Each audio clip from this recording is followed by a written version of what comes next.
संजय बरं का, जो संजय रात्री काय बोलतोय नंतर काय बोलतोय, द्विधा मनस्थितीचा जो संजय आहे ना, तो प्रत्येक जीव या संसारात आहे द्विधा मनस्थितीचा, तो संजयचा आहे. संजयाची वृत्ती ही प्रत्येकाची आहे, लक्षात ठेवा. कोणी सांगितलं काय होणार, म्हणला विजय होईल. पुन्हा भीष्माचार्यांनी प्रतिज्ञा घेतली, म्हणलं नाही नाही पराजय होईल.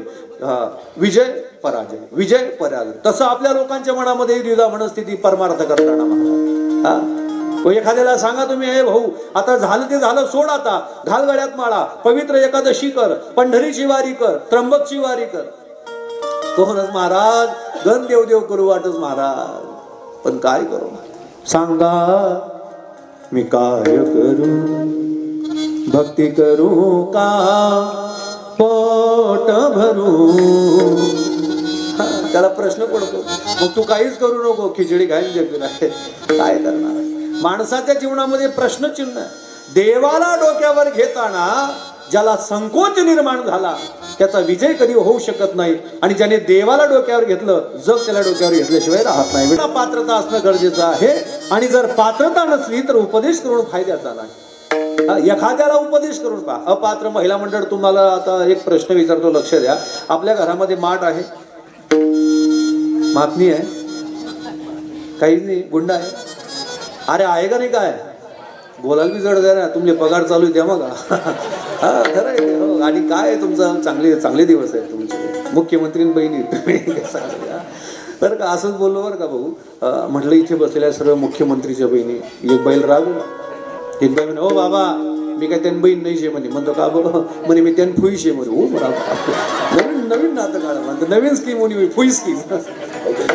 म्हटलं फुई म्हणे, हा. म्हटलं कस काही, म्हणे मन वय वय गे 65. तो काय मला पगार टाक, तो मन भाऊले पगार टाके. मग मन भाऊ जर त्यांनी बहीण ते मी त्यांनी तिने नातं लावत. मग बरोबर आहे, मुख्यमंत्र्यासोबत नातं लावणं म्हणजे सोपं आहे का महाराज, सोपं नाही. हो, भाग्याची गोष्ट आहे. हो, आणि काय झालं ना, तुमचे दिवस चांगले आहेत. फक्त ते अगोदर कळत नव्हतं आपल्याला, आजचे दिन आ गए, आजचे दिन आएंगे. पण कोणाचे आएंगे आपलं नाही काय, आपलं उघड आहे आपलं. काय काय बहिणीचं बसलं कौतुक, काय महाराज तुमले एसटी फुकट, तुमले गहू तांदूळ फुकट, उरणात काही की देता चाल द्या. बरं त्या फुकट ना तांदूळ भाऊसाहेब, पण त्या तांदूळ देखील मन बहीण सांगत माय वय आपताल चुरी होणी, चुरीनी होणी ती फिरी होणी का चुरी होणी.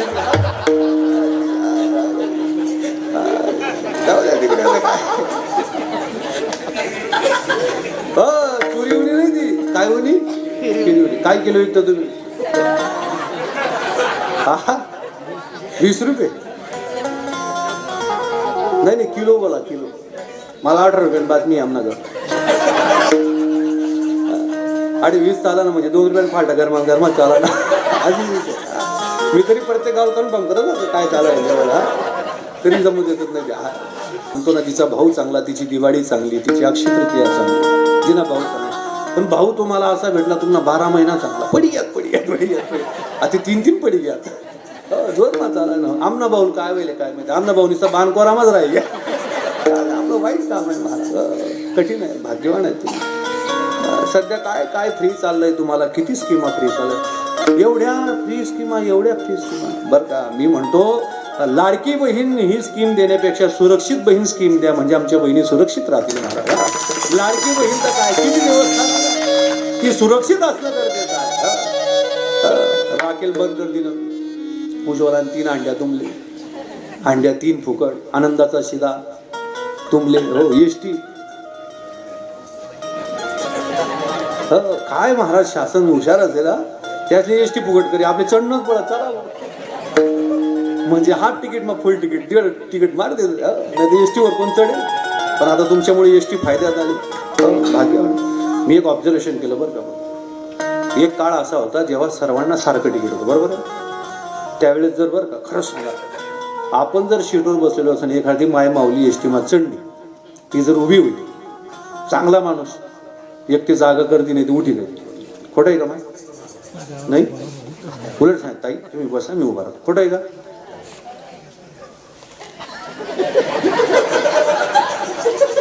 खरं आहे का नाही? घडलंय का नाही? 100% माणूस जर बसला असेल आणि एखादी माय माऊली उभी राहिली, माणूस लगेच थोडा जागा तरी करेल ना, तर काय म्हणेल ताई तुम्ही बसा, मी उभा राहतो, बरोबर ना? आती चढी का तुम्ही एस टी त्याशी काय तुमले जागा दिली? एस टी देखील पहिला ना चढाल नाही बरं. वाईट कार्यक्रम आहे बरं. जर आपण चढलो देऊ काय आणि जर थोडीशी का जागा ना, माणूस येताना ते का ना थोडी जागा बहिणाची सर केली, लगेच सर केली बहीण. आणि जर आपण सांगू ताई थोडंसं हा तू कुठे जा, ओ बहीण तूच भट काय उभा राहील असं पण वाईट आहे. अहो माझ्या सोबत अशी घटना घडली.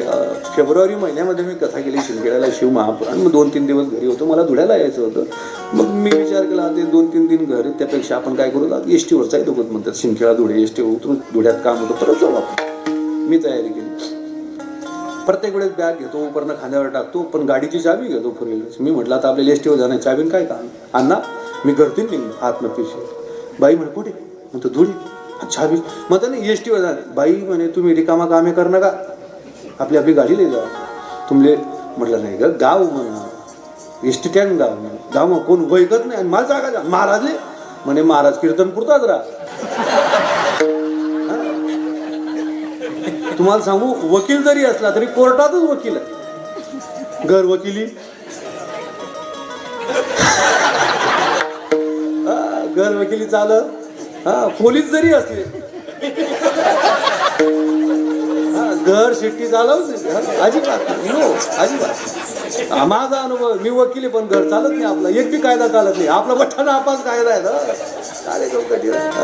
मी म्हटलं मला जायचं एस टीवर. बाई म्हणे एस टीवर जाऊ नका. म्हटलं अरे महाराज आहे, जागा दे ना मला कोणीतरी. दगा मग म्हणे फेडल्या तुम्ही इच्छा. हातमा बॅग खांद्यावर उपरणं गली म्हणजे गली ना लोक म्हणे बापरे महाराज, आणि पाय पाय मग काय इवान जाईल पाय पाय बी चालला की तरी मग प्रश्न आहे. म्हटलं काय नाही धुळ्याला चालू. बरोबर बस स्टँडमध्ये पोहोचलो. त्या गल्लीतल्या काही वरच्या गल्लीतल्या बाया तिथं उभ्या होत्या, जिथं धुळे गाडी लागतील. दूरची म्हणे हो बहीण आज काय महाराज काय एस टी स्टँड कसं काय उन्हा बहीण. एक म्हणे महाराज उभट होई गेलं उभा. पुढे पुढे उभटा कार्यक्रम. हा महाराज उपट मध्ये उपट बिपट तिपट नियम म्हणजे उभा राहिलो. म्हणे महाराज धुळाला जाणार गाडी उभा राहा. गाडी उभा राहिलो त्यांच्यावर. 28 बाया आणि 1 बाबा धुळ गाडी मा 28 बाया एक गर्दी तडे आणि बठ्ठ्या म्हणत चावेत. पण मला समजले काय त्यांची भाषा असेल. मी अशा दखूकडे तोंड फिरायला कार्यक्रम उलटा. 5 मिनिटं थांबलो. 5 मिनिटात धुळे धुळे धुळे हाई एस टी पुढे 4-5 बाया. दरवाजा 10-15 ड्रायव्हर ना 500 घुशी का ताई. बरं दाखला बी खिडकी बँकून जातो घुशी का ताई. प्रश्न पडला महाराज मला. आणि जागा भेटायला पाहिजे बाबा. थोडंसं 2-4 चढल्या, एक मागे एक ताई एवढी मोठी बॅग. आणि ताईन त्याच ना कसं राहत 2 दिन का गाव जाणार. गोदरेज कपाट सांगितलं राहत. सकाळ दुपार संध्याकाळ रात सकाळ दुपार. डॉक्टरना तरी 3 टाइम गोळ्या राहते, 4 टाइम साड्या राहते. वाईट आहे कार्यक्रम महाराज. ती एवढी मोठी बॅग.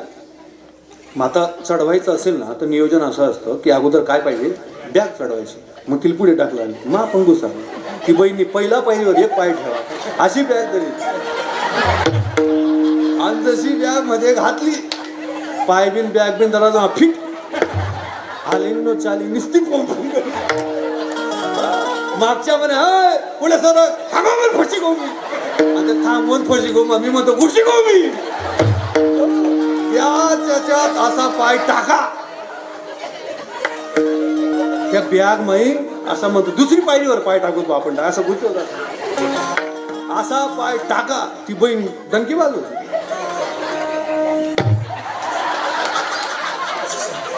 जो छाती मग गुम्मा घाला म्हणे हो बापरे. मग ताई मी महाराज म्हणे घाल वय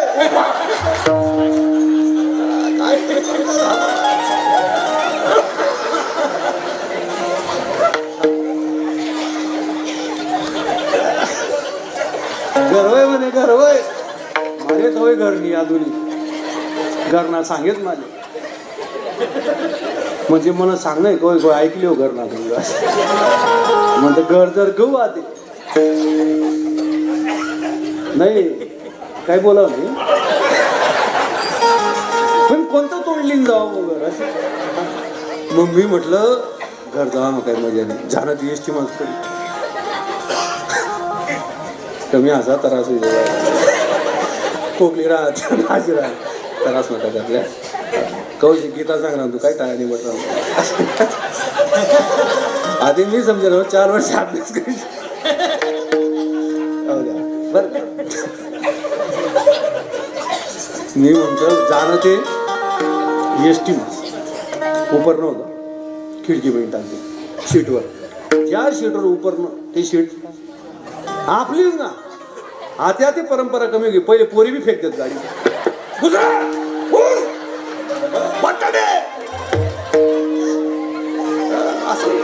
असंच अवस्था खिडकी माई फेक दे एक दल्ला चढी गया खिडकी माई दल्ला चढी गया ती दांडी तुटी गेली मग मी काय चढा म्हणतो मजा उपरनं टाकलं सर्वांना चढू दिलं सर्व चढले बटासमा शेवट मी ज्या सीटवर उपरनं ठेल त्या सीटवर ती ताई दग म्हणतो हो म्हणा म्हणतो ताई तुम्ही आडे आणि आपण चढेल पटली म्हणा सीट मी म्हटलं आता कसं आहे थोडी वकिलीचा काळा मग काय हरकत नाही वकील माणूस जरा इंग्रजी बोलत फरक पडेल तिच्यावर एक्सक्यूज मी आणि तिनं काय पगार बी जमतो पळा ती काय एक्सक्यूज मी समजली तिला फक्त जानी जानी समजली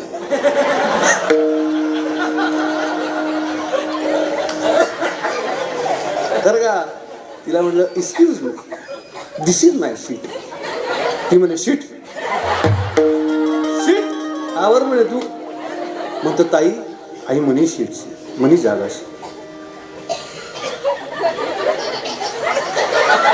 तू नाही मनीष म्हणतो तू नाही कस काही ताई म्हणा उपर नाही ठेवायचं ना कोडेशे कधीच ठेवलं कोठे आधी नाही म्हणजे मी तिला म्हणतो सर मला दगू दे खाले दक आत दक मांगे दक कधीच दी का नाही खिडकी मध्ये डोकेलं होतं बाहेर फेक दिलं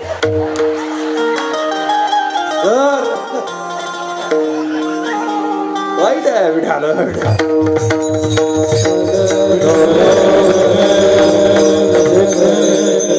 फिरोज ना बरं का फेब्रुवारी महिना ते आता काय 2 फेब्रुवारी गेला वरीस होई गया वरीस एसटी ठिकाणी का गाडी साईडला लावा तुझ्या आहे पुढे वाईट आहे काय आता विषय नाही जे जीवनात मिळालं त्याच्यावर सॅटिस्फॅक्शन असणं गरजेचं आहे सॅटिस्फाईड असलं की झालं महाराज काय विषय तुमचं जीवन चांगलं आहे भाऊ चांगला भेटलेला आहे बोलत चला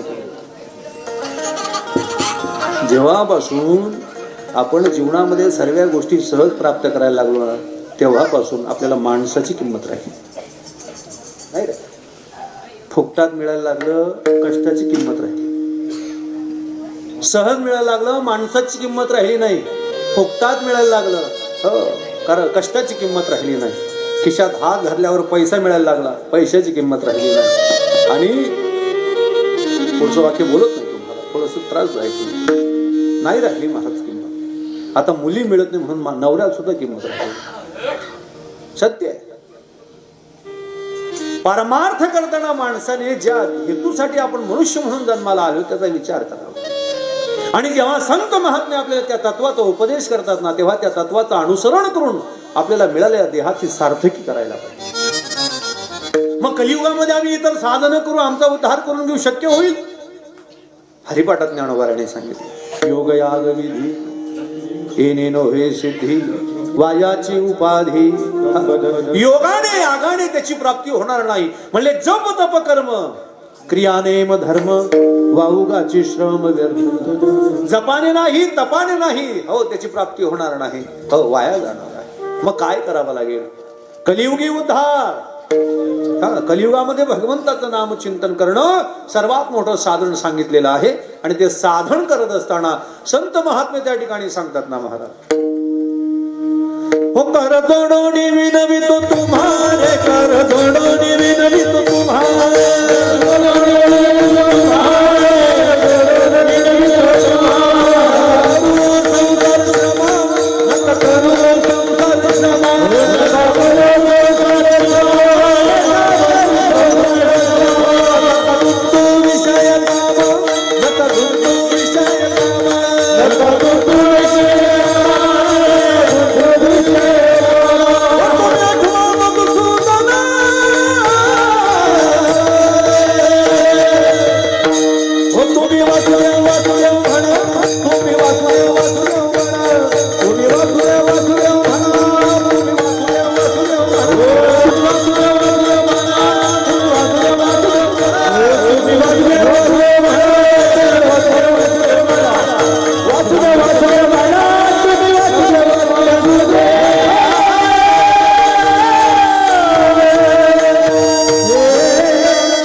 नाचता नाचता देवाचा सोडला पिता सुटला.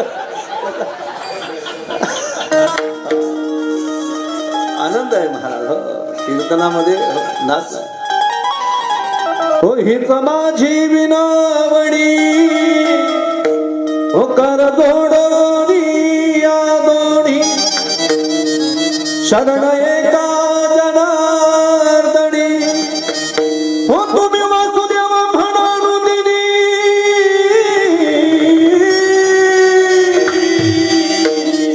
हो तुम्ही वासुदेव वासुदेव म्हणा तुम्ही वासुदेव वासुदेव म्हणा वासुदेव वासुदेव म्हणा वासुदेव वासुदेव म्हणा तुम्ही वासुदेव वासुदेव म्हणा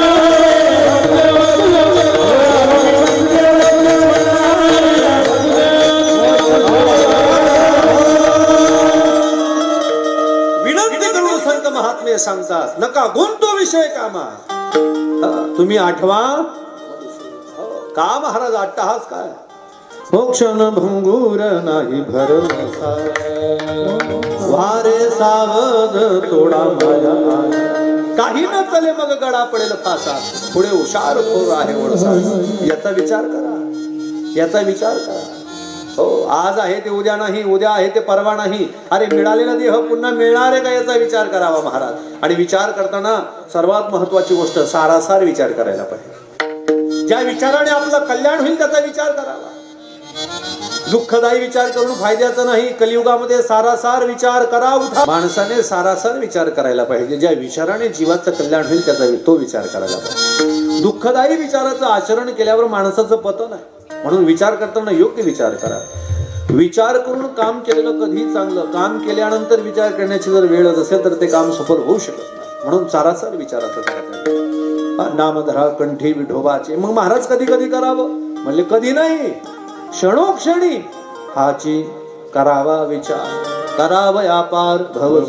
हो क्षणोक्षणाला विचार करावा. हो प्रत्येक वेळेस विचार करताना एकच काम करावं भव सागर तरता कसा. आणि ज्याला तुम्ही शरणांगत जाणार ना तो उभा आहे. तो काळजी करू नका. भागलिया मज वाहती कळीये त्यांची आणि जोडी सर्व. तो भगवान उभा आहे महाराज. हो तो हो पहिले तरी उभा आहे. काय भवसागर तरता कार्य करी तसे चिंता. पहिलं तरी उभा दाता कटिकर ठेवून या. तो भगवान उभा आहे. काळजी करायची गरज नाही. फक्त काय करा आपण आपला भाग त्याच्यावर घाला. ज्याला देवावरती भार घालता येतो त्याच्या जीवनात चिंता नावाचा रोग जन्माला येऊ शकतो. काय काय ज्याला देवावरती भार घालता येतो त्याच्या जीवनात चिंता नावाचा रोग येऊ शकत नाही. माझं वाक्य ऐका काय. चिंता मोठी झाली की देवाला द्यायला पाहिजे. काय काय चिंता माणसाची चिंता मोठी झाली की देवाला द्यायची. आणि मुलगी मोठी झाली की नवरदेवाला द्यायची. चिंता राहत मोकळा. ज्याला भार घालता आला देवावरती तो निश्चित. विचार करताना आपण सारासार विचार केला आपल्या जीवनातला चिंता नावाचा रोग निघून. आणि मी वाक्य बोलतो मायबार का लक्ष देऊ नाही का. आपण कितीही चिंता केली तरी देवाला फरक पडतो. अरे सांगा ना आपण कितीही चिंता केली तरी देवाला फरक पडत नाही. तुम्ही चिंतन करून बघा त्याला फरक पडल्याशिवाय राहत नाही. लक्षात ठेवा. भगवंताचं चिंतन करणाऱ्याला संसारातली चिंता राहत नाही. माझी या भक्ता काय संसाराची चिंता. माझ्या भक्ताने संसारातली चिंता करायची गरज नाही. तो चिंता करायला बसलेला आहे. आणि तो जर चिंता करायला बसला असेल तर आपण चिंतन करायला पाहिजे. म्हणून संत महात्मे म्हणले सारासार विचार करा. उठा उठी नाम धरा कंठी. भगवंताचं नाम धरा. मग सारासार विचार भगवंताचं नामचिंतन कधी करावं म्हणले क्षणोक्षणी करत राहा. काळ वेळ नाम उच्चारिता नाही दोन्ही पक्ष पाही. माणसाने भगवंताचं चिंतन सतत करायला पाहिजे कारण त्याला वेळ लागत नाही. चिंतनासी न लगे वेळ सर्व काळ करावे. हो संत म्हणले ना शोधणं गरजेचं आहे. ज्याचं हरवलंय तो शोधतोय. ज्याचं हरवलं नाही तोही शोधतोय. बघा तुम्ही माणसाला 2-3 गोष्टी अशा आहेत ना किती गर्दीत असू द्या ते आपल्याकडे आकर्षित केल्याशिवाय राहत नाही. 3 गोष्टी तर माझ्या लक्षात आहेत. एक पैसा, एक बांगडी आणि एक कब्बशी. या 3 गोष्टी बरं का. पैशाचा आवाज आला तो म्हणे मना पडणार. तो म्हणे मना पडणार. एसटी मध्ये का तुम्ही पैसा पडू द्या किती का गर्दी ना तो खिसा घातला. पैशाचा आवाज आहे. माणसाचं आकर्षण होतं. बांगडीचा आवाज आकर्षण होणार. आणि कब्बशी 3 वाजता चहा असं जीव आरतू आहे रे पुढे गब्बशी नावाला चहा. या 3 गोष्टी माणसाला आकर्षित करत असतात महाराज. जेव्हा संत म्हणले तुम्ही भगवंताचं चिंतन करणार ना, वारंवार चिंतन केल्याचा परिणाम असा होईल की चित्तवृत्तीचा निरोध होईल. आणि चित्तवृत्तीचा निरोध झाला की तुम्ही केलेलं संकीर्तन त्याला प्राप्त होईल. आणि तेच संकीर्तन तुम्हाला भवसागर करण्यासाठी कारणीभूत आहे. अन्यथा भवसागर करण्याचा प्रयत्न अनेकांनी केला, हो ते नाही करू शकत महाराज. भवसागर करण्यासाठी साधनाच गरजेची आणि संतच तरू शकतात, जीव तरू शकत नाही. म्हणले नाही तरू शकत नाही. आजा मेला पंजा मेला बाप मसना गेला, देखत देखत नातू पंतू तोही कैसा झाला. हे सर्व गेले महाराज. हो भवसागर हो ते तरू शकत नाही. साधू तरू शकतो, संत तरू शकतात, हो आणि भक्त तरू शकतो भवसागर. मग आपल्याला साधू होता येणार नाही, संत होता येणार नाही, भक्त मात्र होता आल्याशिवाय राहणार. सहज त्याचं चिंतन आपल्या जीवनामध्ये आलं, भक्तच झाला महाराज.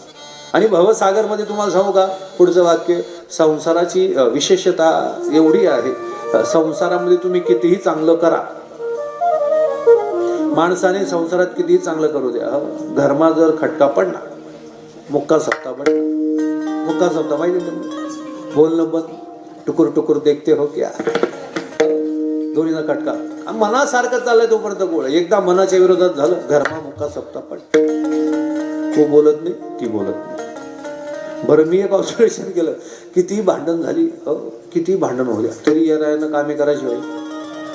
हो खरं, स्वयंपाक करणार, वाळावणी ठेली, अवी खायली, हो तेल सरेल होती, बरणीचोर मग उठली, अवी त्या बरणीवर ठेली, बोलावत नाही पण काम बरोबर झालो आहे. हो स्वयंपाक झाला, नवीन नवीन भांडण झाली, एकदम तारीफ. बरं माझं असं मत आहे, शहाण्या माणसाने नवरा बायकोच्या भांडणात पडू नये. सकाळी लढाया करतात, संध्याकाळी एक ताट मागात हम तेरे बी. शहाण्या माणसाने पडू नये, ते त्याचं मी टाळाच करतो. त्या काय ताणले मला ती सूचना आहे, दाखला पुरेची सुद्धा घर मारावं लढाई टाईम. हा खरं आहे ते, हो लढाया त्या तुमच्या या देखा महात्मा तू टाकतो करा, तो म्हणे मी गोडे तू दे रे, तो महात्मा म्हणून तू घायले. अवस्था कठी संसारात अशी अवस्था. भाऊसाहेब एक माझ्याजवळ आला, म्हणे महाराज ठेवणं नाही.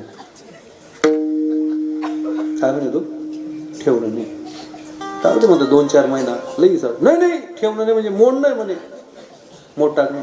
सांग तुम्ही वकील सांग म्हणे. तिनं मला जमत नाही म्हणे. मग म्हणतो ज्यांनी जमाळेल त्याला भेट, ज्यांनी जमाळेल त्याला भेट. गेला बरं काय वा वा.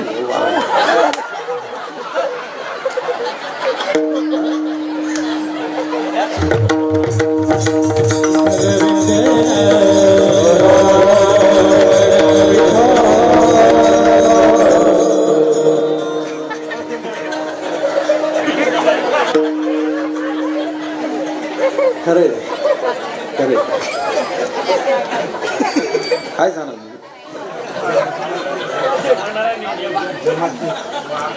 वा गोडा. म्हणजे याचा अर्थ असा आहे, अक्कल कोणाला नसते लक्षात आलं नाही. जाऊ दे काय सांगतो वाघ होणार तो वाघ पहिले त्यांना पहिले काय ते मधनाच गोष्टी बरं आहे तो ते बरोबर बरं आहे. आता समजलं व्यासपीठ बरं राहतो.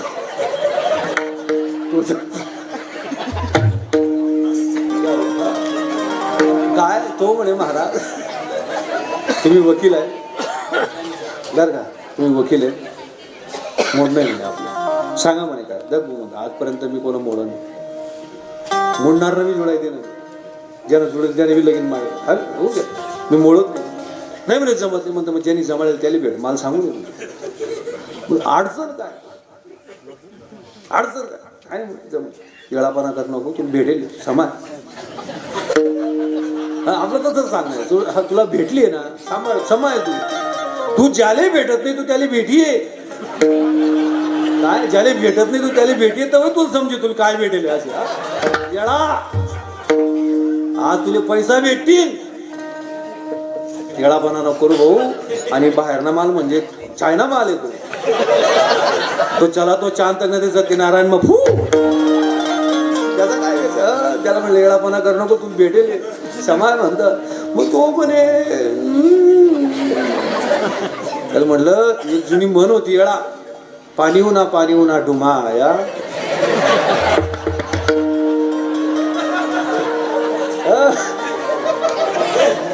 आई पहिले समजे नाही, आधी समजायला लागेल.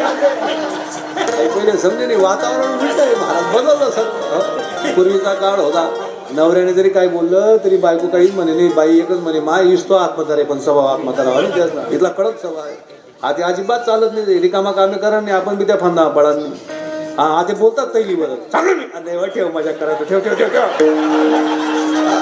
ते विशेष अवस्था आहे संसारातली. संसारामध्ये तुम्ही किती मनासारखं करा, हाती काही लागणार नाही. परमार्थामध्ये देवाच्या मनासारखं करा, उद्धार झाल्याशिवाय राहणार नाही. लक्षात, परमार्थ देवाच्या मनासारखं करावा. आपल्या मनाने करू नये. आपला अंदाज पंचे 10 अंश संसार चाललाय, त्या मनाचा अर्थ, त्या म्हणीचा अर्थ अजून आपल्याला कळाला नाही. फक्त अंदाज पंचे 10 अंश म्हणजे काय अजून त्यांना तपास नाही. मी बी शोधलाय रणू काय आहे. अंदाज पंचे 10 अंश संसारात चाललाय आपला, अंदाज पंचे 10 अंश. पण परमार्थ अंदाजाने करता येत नाही बरं का, लक्षात ठेवा.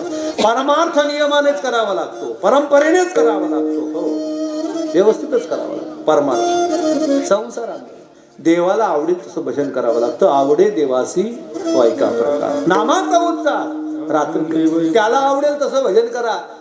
आपला संसार अंदाज पंचे, आपला कायमचा अंदाज आहे संसारात. माय खरंच सांगा, आपण भाकरी टाकताना तुम्ही नाही झोमॅटो ऑनलाईन सिस्टीम नाही ना, भाकरी टाकते जमाय. भाकरी टाकायला त्यामुळे तावावर भाकरी टाकता का भाकरवर तावा ठेवतो, म्हणजे समजू दे मला. भाकरवर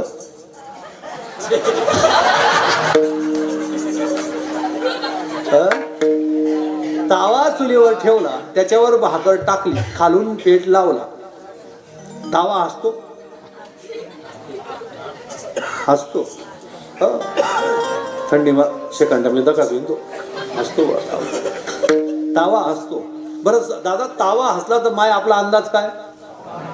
कोणता पुस्तक मला गेले काही अंदाज पंचे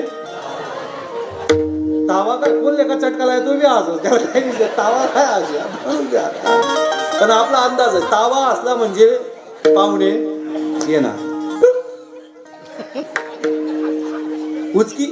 उचकी लागली म्हणजे कोणतरी नाव. खरंच सांगा, आपलं कोण नाव काढे? आपण नरेंद्र मोदी.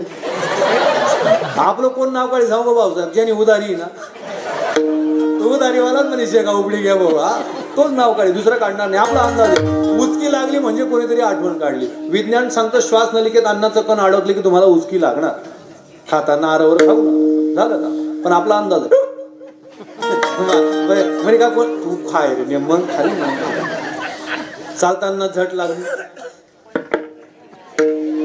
कोणीतरी शिवी दिली. बरं, शिवी द्यायचा काय संबंध आहे? चालच खाली दकच वर मुसड कोण बुडी तिनच बुडीला उगाच कशाला. पण आपण अंदाज करून ठेवलेला आहे.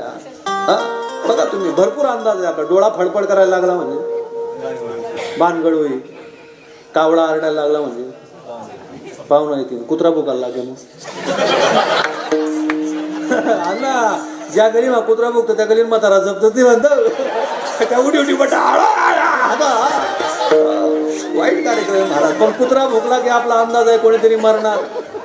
कावळा आरडला म्हणजे पाहुणे येणार.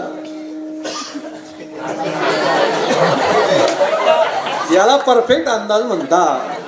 हात काढला म्हणजे आणि पाठ काढली मग विठाल विठाल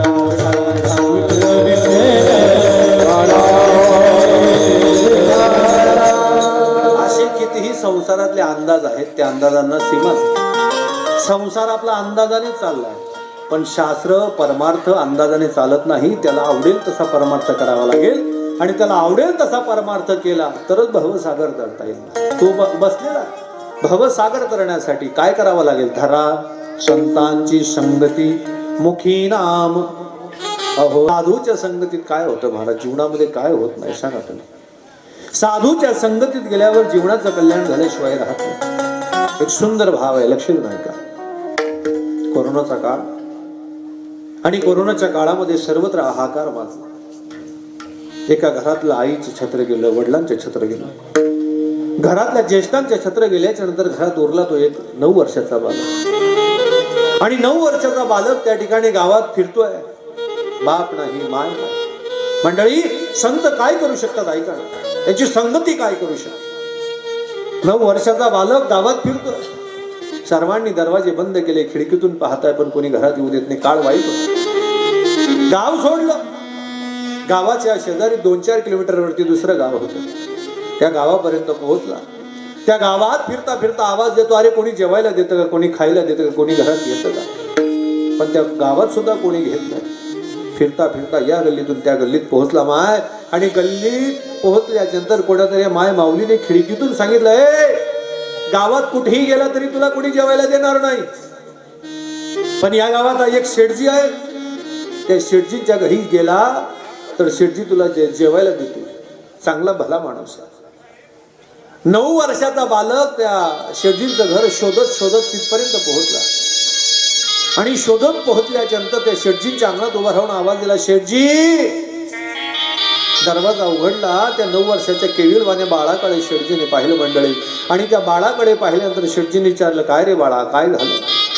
म्हणलं, शेठजी कोरोनामध्ये आई गेली, बाबा गेले, आधार नाही कोणाचा. भूक लागली, तुम्ही सांगा ते काम करायला तयार आहे शेठजी, आपण जेवायला द्यावं, जेवायला द्या. शेठजीने त्याच्याकडे पाहिलं. अरे एवढसा 9 वर्षाचा बालक, आणि हा 9 वर्षाचा बालक काय काम करणार आहे. शेठजी दयाळू, त्यांनी म्हटलं, अरे काय हरकत नाही, तुला जे काम जमेल ना तेवढं कर, नाही जमलं काय हरकत नाही, पोटभर जेवण कर, इथेच राहा. बालक त्या शेठजींच्या घरी राहायला लागला. जमेल तेवढं काम करायला लागला. 2 वेळचं जेवण त्या ठिकाणी करायला लागला. दैव संयोगाने त्या गावात महात्म्याचं आगमन झालं, साधूचं आगमन झालं. साधू भिक्षा मागण्यासाठी इकडे तिकडे फिरतोय.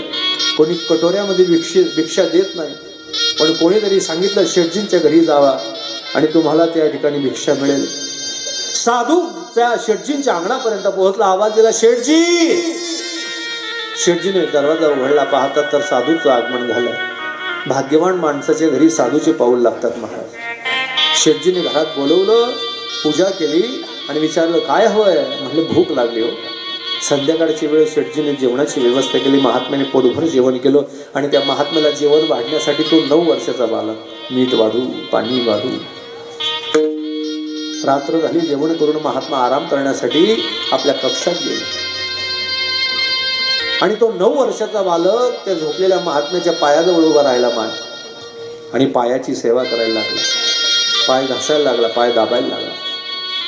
आपल्या पायाला कोणीतरी हात लावलाय म्हणून शेठजी जागेवरून त्या ठिकाणी मान उचकावून पाहताय. तर तो 9 वर्षाचा बालक डोळ्यापुढे दिसला. गोंडस चेहरा, केविलवाने ते डोळे.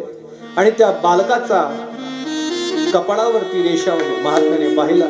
आणि महात्मा हसला आणि झोपला. कधी त्याच्या पायाच्या सेवेमध्ये महात्म्याला झोप लागली कळालं नाही. महात्म्याचे डोळे लागले आणि तो 9 वर्षाचा बालक तिथून निघून गेला. सकाळ झाली. कहते हैं पाणी बहता भला और साधू चलता भला. सकाळ झाली. महात्मा निघाला. महात्म्याच्या सोबत शिष्य होते. शिष्य महात्माने महात्म्याचा शिष्य गावापासून 3 मैल अंतरावर गेले. एका वटवृक्षाच्या सावलीत बसले आणि महात्म्याला त्या बाळाची आठवण आली. त्या शिष्याला सांगितलं, जा त्या बाळाला बोलून आण. आणि तो शिष्य धावत गेला त्या बाळाला बोलवायला. बाळ नाही म्हणतोय. शेठजीने विचारलं, काय झालं. म्हणलं, गुरुदेवनी बोलवलंय, गुरुजींनी बोलवलंय, हा नाही म्हणतोय यायला. शेठजी म्हणला, तो कसा नाही म्हणतो, मी घेऊन चालतो. शेठजीने त्याचा हात पकडला आणि त्या 3 मैल अंतरावर बसलेल्या महात्म्याच्या पुढे त्या बाळाला उभं केलं. त्या बाळाला उभं केलं आणि बाळाला उभं केल्याच्या शेठजीने सांगितलं, शेठजी.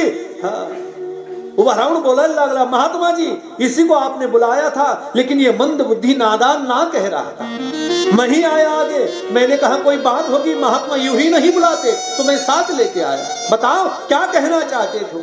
बुलाया था आपने, लेके आया, बताओ. महात्मा ने बालक की ओर निहारा और महात्मा ने मुस्कुराते हुए बालक को कहा, बालक बेटा नजदीक आ जा. घाबरत घाबरत तो मुलगा पुढे गेला. महात्म्याने आपल्या पिशवीतून एक पेन काढला आणि बालकाच्या कपाळावर गोल केलं. काय केलं, काय केलं, शून्य केलं, गोल केलं, वर्तुळ केलं, त्याच्या कपाळावर गोल केलं आणि महात्म्याने सांगितलं, जाओ बेटा. शेठजी म्हणे, जा. 3 मैल आलोय चालत आणि फक्त कपाळावर शून्य काढण्यासाठी. सांगा याचा अर्थ काय? महात्मा म्हणलं, शेठजी मला वाटलं ना म्हणून मी त्याला कपाळावर बोलतो. नाही ना, ही लीला असते संतांची. खरं सांगा ना, याच्या कपाळावर आपण शून्य का काढला? महात्म्याने उत्तर दिलं, ऐका ना. महात्म्याने सांगितलं, काल रात्री जेव्हा तुझ्या घरी जेवण करून मी आराम करत होतो तेव्हा हा मुलगा, हा बाळ माझ्या पायाची सेवा करत होता. मी जेव्हा याचा चेहरा पाहिला, त्याच्या कपाळाच्या रेषा मी वाचल्या आणि वाचल्याच्या नंतर लक्षात आलं याचं आयुष्य फक्त 9 वर्ष आहे. हा 9 वर्षाचा बालक, 9 वर्ष पूर्ण झालं की हा मरणार. मी याच्या कपाळावर वाचलं होतं, पण जो साधूची सेवा करतो ना तो एवढा लवकर कसा जाईल? मी याच्या कपाळावर शून्य लिहिलेलं आहे. तर याचं आयुष्य 9 आणि हा माझा 0. आता दोघं मिळून हा आता 90 वर्ष जगेल. ही साधूची कृपा आहे. कपाळावर 0 काढला महात्म्याने, 90 वर्षाचं आयुष्य दिलं. ही साधूच्या संगतीचा परिणाम. म्हणून संत म्हणले, धरा संतांची संगती, मुखी नाम अहोरात्री. अरे संतांच्या संगतीचा फायदा आहे. पाप्यातला पापी अजामिळ जरी असला ना महाराज, हो, त्याचा उद्धार करण्याचं सामर्थ्य आहे. अजामिळ पापराशी पार पावेल त्याचे. मग महाराज म्हणले, तुम्ही डोळ्याचा मायेचा धूर डोळ्यात धारण करा, नका धुरे भरो डोळा, सेना सांगे वेळोवेळा. मायेचा धूर डोळ्यात धारण करू नका. आणि डोळ्यात धारणच करायचं असेल तर संतांनी सांगितल्याप्रमाणे लक्षपूर्वक ऐका. कृष्णांजन एक वेळा डोळा घालिता आढळ, तिमिर दुःख गेले फिटले भ्रांतीचे पडळ. डोळ्यात कृष्णांजन धारण केलं की माया निवृत्ती आणि मायापतीची प्राप्ती. आणि ज्यांना प्राप्ती झाली त्यांचं चिंतन आहे. ज्ञानेश्वर गरे धूली जो मिली जाए, सची कहता हूँ राधे, तकदीर बदले जा. नजरों से गिराना चाहे जितनी सजा देना, चाहे जितनी सजा देना. नजरों से जो गिरी जाए, मुश्किल है संभल पाए. सची कहता हूँ राधे, तकदीर बदल जा. झालेली सेवा भगवान पंढरीश पांडुरंगाच्या चरणी अर्पण करतो. गौतमगिरी बाबांच्या चरणी सेवा समर्पित करतो. श्रीगुरूंच्या चरणी समर्पित करतो. समस्त ग्रामस्थ मंडळींच्या माध्यमाने ही धर्मनाथ बीज उत्सव व गौतमगिरी बाबांचा हा पुण्यतिथी महोत्सव मोठ्या आनंदाने आपण सर्वजण करीत आहात. जवळजवळ 11व्या वर्षामध्ये आपण पदार्पण केलेलं आहे. सुंदर असं नियोजन. पुन्हा सर्व भक्तिमती माता भाविक सर्वांच्या चरणी साष्टांग प्रणिपात करतो. उपस्थित सर्व गुणीजन, टाळकरी, माळकरी, गावकरी, गुणीजनांच्या सर्वांच्या चरणी शब्दस्मरणांच्या द्वारा अभिवादन करतो. वाणीचा निरोप घेतो. जय विठ्ठल.